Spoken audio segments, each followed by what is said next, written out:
जय हिंद दोस्तों। तो स्वागत है आपका हमारी इस मस्त और धमाकेदार वीडियो में। तो भैया कैसे हो? सब बढ़िया ठीक ठाक, बढ़िया ठीक ठाक होने चाहिए। तो भैया आज आपके लेकर हैं 12th फिजिक्स चैप्टर 3 से बहुत ही मजेदार और इम्पोर्टेंट टॉपिक्स।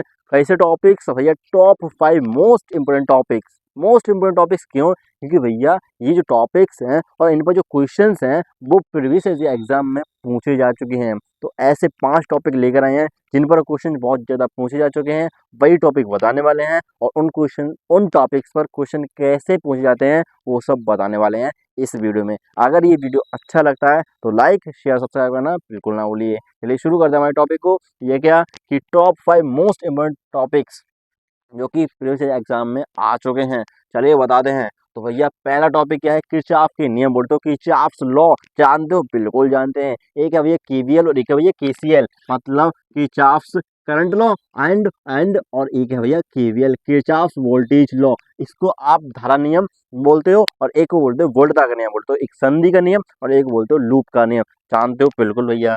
तो भैया आपका पहला टॉपिक यही है, किरचॉफ के नियम। तो भैया पहला टॉपिक ये है, हाँ। और इस पर क्वेश्चन कैसे पूछ जाते हैं वो भी बताएंगे। बस थोड़ा सब्र कीजिए और ये टॉपिक्स नोट कर लीजिए। एंड क्वेश्चन नंबर मतलब टॉपिक नंबर सेकंड है मीटर सेतु का सिद्धांत। वो तो जो मीटर ब्रिज है, ये जो मीटर ब्रिज है इसका प्रिंसिपल क्या है ससुरा, वही आपका है। उसी पर आपको क्वेश्चन कैसे पूछ जाते हैं। और इन क्वेश्चन का जो वेटेज है वो है भैया पता कितना? 4 से 5 मार्क्स का। मतलब भैया ये लॉन्ग क्वेश्चन टाइप होने वाला, मतलब दीर्घ उत्तरीय क्वेश्चन है भैया। अच्छा भैया यहाँ तो भैया इन क्वेश्चंस का जो लेवल है वो 4 से 5 नंबर का है। चलिए बता दें कि क्वेश्चन कैसे पूछ जाते हैं, ठीक है। लेकिन टॉपिक क्या सेकंड था? मीटर सेतु का सिद्धांत, वो तो प्रिंसिपल ऑफ मीटर ब्रिज। बता सकते हो, बहुत सिंपल है। एंड दो भैया सेकंड जो थर्ड वो है विभव मापी का सिद्धांत। बोले तो जो पोटेंशियल मीटर होता है ना, पोटेंशियो मीटर, हाँ जानते हैं भैया। विभव मापी, इसका सिद्धांत का, इसका प्रिंसिपल क्या है? जो हमारा टॉपिक नंबर 3 है वो है विभव मापी का सिद्धांत। बोले तो पोटेंशियोमीटर का प्रिंसिपल, वही तो बोले तो प्रिंसिपल ऑफ पोटेंशियोमीटर, ठीक है। बिल्कुल इस पर क्वेश्चन कैसे पूछ जाते हैं वो सब बताने वाले हैं, डोंट वरी, ठीक है। आप चिंता मत कीजिए, बस टॉपिक बता रहे हैं अभी तुम। एंड जब भैया फोर्थ टॉपिक है अनुगमन वेग और ओम का वेग, मतलब ओम का नियम। कहने का मतलब बहुत सिंपल है, जो ड्रिफ्ट वेलोसिटी होती है, ड्रिफ्ट वेलोसिटी और भैया जो ओम्स लॉ होता है, भैया इस पर ही क्वेश्चन पूछे जाते हैं बिल्कुल। और कैसे हो जाते हैं वो भी बताएंगे। एंड जो भैया क्वेश्चन नंबर 5 है, मतलब टॉपिक नंबर 5 है विद्युत ऊर्जा और शक्ति।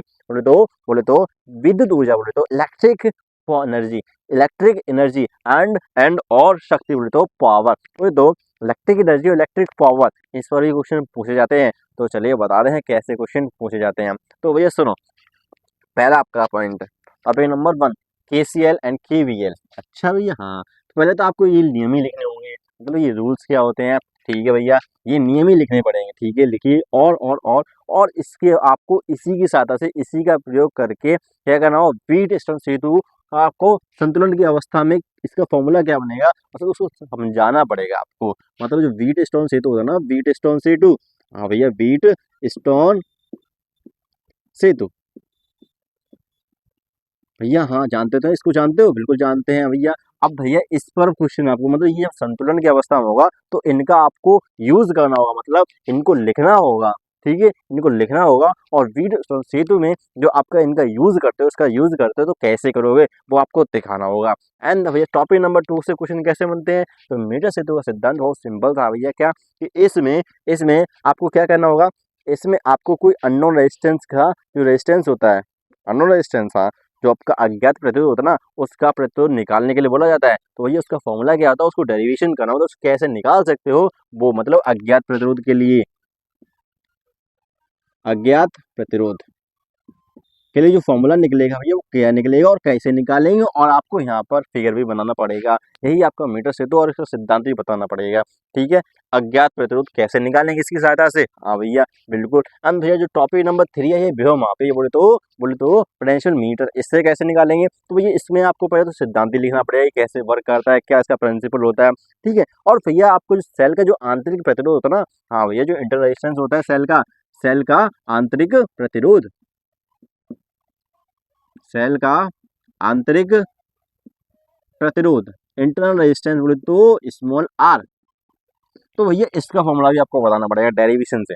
मतलब डेरिवेशन पूरा करना पड़ेगा आपको भैया। विभव मापी का सिद्धांत है और आपको यहाँ पर करना पड़ेगा क्या कि मतलब जो सेल के जो आंतरिक प्रतिरोध होता है स्मॉल आर, उसका डेरिवेशन भी निकालना पड़ेगा विद फॉर्मूला।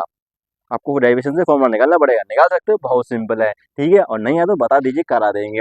एंड भैया जो अगला है टॉपिक नंबर 4, ये क्या है, अनुगमन वेग और ओम का नियम। अच्छा भैया, इस पर कैसे क्वेश्चन पूछे जाएंगे, तो भैया बहुत सिंपल है, देखो सुनो भैया। अनुगमन वेग, ड्रिफ्ट वेलोसिटी, हाँ तो भैया इसका पहले तो आपको डेरिवेशन ही पूछा जा सकता है, मतलब इसका निगमन भी पूछ लिया जा सकता है, निगमन, ठीक है। और ओम के नियम से जो भैया जो प्रतिरोध होता है ना आर, और भैया जो अनुगमन वेग होता है, इसमें इसमें रिलेशन क्या होगा। अच्छा, ओम का नियम और ओम के नियम से आप ड्रिफ्ट वेलोसिटी मतलब अनुगमन वेग कैसे निकाल सकते हो, वो भी आपको यहाँ पर डेरिवेट करना पड़ेगा। यहाँ पर आपको निकाल क्या डेरिवेशन करना पड़ेगा, दोनों में आपस में रिलेशन बताना पड़ेगा। जैसे आप धारा और अनुगमन वेग निकालते हो, इलेक्ट्रिक करंट और ड्रिफ्ट वेलोसिटी में जो रिलेशन निकालते हो वो क्या होता है, I equal to n e A v d निकलता है, बिल्कुल। तो भैया ऐसे ही आपको ओम के नियम से मतलब इसका निगमन करना पड़ेगा, मतलब इसका डेरिवेशन करना पड़ेगा, यहाँ पर रेजिस्टेंस की वैल्यू निकालनी पड़ेगी, और फिर इसके बाद भैया अनुगमन वेग का भी फॉर्मूला निकालना पड़ेगा। निकाल सकते हैं, बहुत सिंपल है, ठीक है। एंड देन अगला है क्वेश्चन नंबर 5, ये जो विद्युत ऊर्जा और शक्ति होती है, बिल्कुल भैया। तो विद्युत ऊर्जा पे क्वेश्चन कैसे पूछा जाए, इसमें जूल का नियम ही पूछा जा सकता है, मतलब जूल का जो नियम होता है। अच्छा भैया, हाँ ऐसा हो सकता है कि जूल का नियम पूछ लिया जाए, किस पर, जूल का नियम, जूल का नियम किस पर भैया, विद्युत ऊर्जा और शक्ति। भैया जब विद्युत ऊर्जा, आप विद्युत धारा प्रवाहित करते हो तो विद्युत ऊर्जा क्षय होता है, हाँ तो इस पर आपको जूल का नियम पूछा जा सकता है। क्या पूछा जा सकता है, क्या पूछा जा सकता है, जूल का नियम, ठीक है। समझ में आ गया। तो ये बहुत सिंपल है भैया, यहाँ पर आपको डेरिवेशन करना पड़ेगा। और भैया और अगर क्वेश्चन और बता दें कैसे कैसे पूछा सकते हैं, जस्ट ए मिनट भैया, जस्ट ए मिनट, एक मिनट, एक मिनट भैया, एक मिनट, कहाँ गए ये रहे। अरे भैया अंगूठा लगा ही नहीं, है ना, बिल्कुल। तो ये विद्युत ऊर्जा जैसे जूल का नियम पूछा सकता है, और पृथ्वी में क्षय हुई विद्युत शक्ति, मतलब इसमें आपको जो विद्युत शक्ति है ना, पावर, हाँ भैया इसका पावर का फॉर्मूला भी पूछा जा सकता है। मतलब आपने जैसे कोई प्रतिरोध है, ठीक है, आपने उसमें इलेक्ट्रिक करंट पाई, तो भैया वहाँ पर ऊर्जा क्षय हुई, और जब ऊर्जा क्षय होगी तो वहाँ पर आपको विद्युत शक्ति का फॉर्मूला भी पूछा जा सकता है, इसका डेरिवेशन में आपको पूछा जा सकता है, ठीक है। यही हमारे क्वेश्चन है और ये हमारे टॉपिक्स था। तो कैसा लगा बताइए कमेंट सेक्शन में। चले चलते हैं, राम राम, जय हिंद, ख्याल रखिए अपना, ओके बॉस।